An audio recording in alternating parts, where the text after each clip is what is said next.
Bargarh inner wheel club of central स्थापना दिवस शपथ समारोह अनुष्ठित। बरगढ़ संस्कार इंटरनेशनल स्कूल परिसर में Bargarh inner wheel club of central स्थापना दिवस शपथ विधि समारोह अनुष्ठित हो जाइए। श्रीमती ममता पुरोहित मुख्य अतिथि भाव जोगदे क्लब आयोजकों को प्रशंसा करने सह नूतन कार्यकर्ता को शुभेच्छा और अभिनंदन ज्ञापन करते। यह अवसर में संस्कार इंटरनेशनल स्कूल प्रतिष्ठाता श्रीमती सावित्री सावटिया और करण साहू प्रमुख विशिष्ट अतिथि भाव जोगदे बेले पूर्वतन अध्यक्ष मौसुमी नकोला सभा संयोजन करते।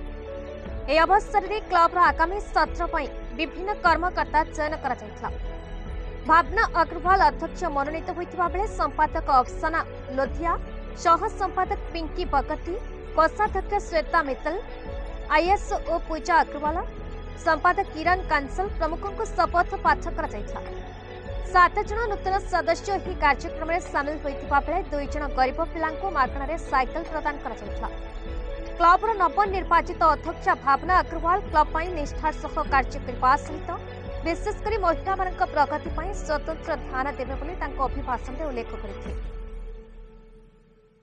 बरगढ़ जिलूर टिकलाल त्रिपाठी रिपोर्ट, भारत न्यूज।